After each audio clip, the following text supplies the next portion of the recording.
to address the issues facing Tennesseans today. From 10 News, this is Inside Tennessee. Good morning and welcome to Inside Tennessee. I'm your moderator, John Becker. Our guest this morning wants to be the next U.S. Senator from the state of Tennessee. We welcome former Governor Phil Bredesen back to the broadcast. Nice to have you with us, Governor. Great being here. Thank you very much. On the panel this morning, we have Don Bosch. He's a Democrat and runs his own law firm in town. Good morning, John. Good morning. Susan Richardson-Williams is a Republican. She runs her own PR firm. Good morning, John. Good morning. And John North is my colleague here at WBIR. Good morning, John. Good morning. Governor, let's start with some issues. One you've been focused on in particular is the opioid crisis. You've had a series of meetings across the state most recently. Tell us, as a U.S. Senator, how you would attack that problem. I think there's a number of things you can do, but it begins with kind of understanding the problem.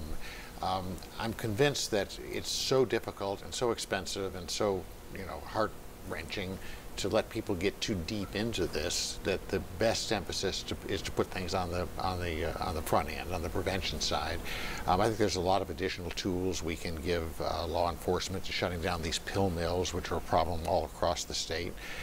They're tough for law enforcement because, in addition to all the normal privacy things, you've got the HIPAA regulations and so on because there's health care involved. But I think that undoing what the Congress did a couple of years ago to sort of defang the DEA and giving prosecutors perhaps some ways of getting an independent look at the records in there would be a good start. I also think we got to ask doctors to help in this. I mean, these usually start out with perfectly legal prescriptions, and asking them to consider, whether this person should have opioids, whether they really need them or not, whether they, the numbers being prescribed are appropriate. I think these are all appropriate kinds of things to do. And certainly the Congress touches on each of those issues in different ways. Do you think that the pharmaceutical companies bear culpability in this crisis, and have states and the national government done enough to hold them accountable?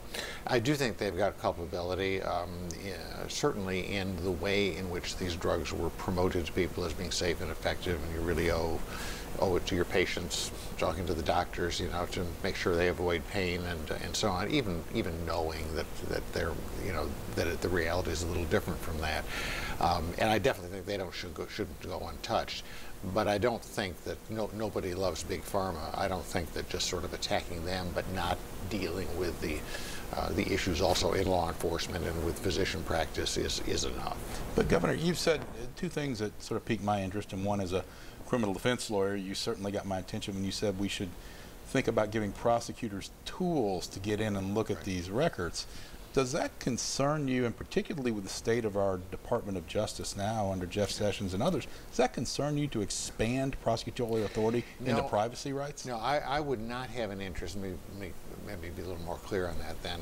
I certainly would not have an interest in giving prosecutors or law enforcement themselves the right to do that. The issue in my mind would be, would there be an independent body who could look at these, for example, in a state like Tennessee, the Department of Health or something like that could look and see if there was evidence of abuse, and that their finding that might then be sufficient to allow someone to get the appropriate search warrant or whatever to review the records. I've had expressed to me across the state from law enforcement frustrations with the fact that these pill mills, they're there, they're there, you know what they're doing. It's still very hard to get a hold of them and shut them down. They're a significant part of the problem. And the other thing with pharma, pharma does bear a large part of responsibility for this problem, and I think you've addressed that. But financially, do you think they owe it to the public to chip in? Because right now, we know we have so many people that need to be rehabilitated. We know we need educational programs. They're the people that have made money from this problem. Right. Do you think that they have that financial obligation to us as citizens? Well, I think they've got an obligation to help fix the problem. I wouldn't want to let them off the hook by, doing like happens with banks and everything else, where you pay this fine and it's part of. Well, you want the part behavior of your to stop, cost of doing the behavior doesn't stop, and so on. I think that I definitely believe that if someone becomes addicted, and they are clearly culpable in some in some way in the chain of making that happen, that they should bear some liability for that. And it just as happens in lots of other areas of the law. Talk about tariffs. I know that's something that's been a big issue on the national area, and certainly you've talked about it in your campaign already, but where do you differ from President Trump, if you do, on that issue, and how it impacts Tennessee business? I think I differ considerably from the president and from my opponent on that issue. You know, first of all, I've been very clear to say I'm not in any way running for this to take on the president or make it a referendum on him or anything like that. If he's proposing something good for Tennessee, I'm all there, and there certainly are those areas. You know, there are issues with the international trade. I mean, China is not respectful of intellectual property rights in this country. They make it very difficult for American companies to do business in just sort of soft, behind-the-scenes ways. But I think it ought to be dealt with in a one-on-one fashion with them. I mean, it makes no sense to me to slap steel and aluminum tariffs on, you know, on Canada to deal with the problem that we have with China.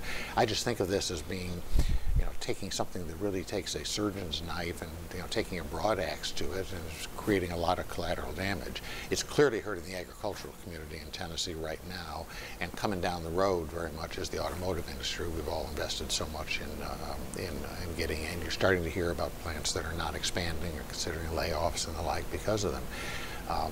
You know, we are the economic power in the world. I have no difficulty with us using that economic power for the benefit of American citizens. I think it ought to be to open up markets for us, not to close them down, however. Let me follow up with what you said, that you wouldn't have problems agreeing with the president. I'm assuming if elected, you will caucus with Chuck Schumer and vote for him as the majority leader if the Democrats take the Senate. Well, I have certainly, if the Democrats take the Senate, I obviously am run as a Democrat and will caucus with the Democrats. That says nothing about how I would vote on any particular issue. And I think I've got a reputation, certainly at the time as governor, as being very independent. I believe I was equally offensive to both parties at some point during the course of my time. I mean, there were things I did in trying to solve that whole TennCare problem and so on, which the National Democrats hated. There were things we did with workers' comp reform they hated. There were things we did with pre-K they loved. For me, the trick has always been forget about either party or whoever is president and think about what's best for Tennessee in this particular circumstance. And that's where I've always been, and that's where I'm going to continue to be. Opioids, tariffs, and a little politics. Just the tip of the iceberg this morning with Governor Phil Bredesen and his run to be the next U.S. Senator of Tennessee. We're back with more right after this.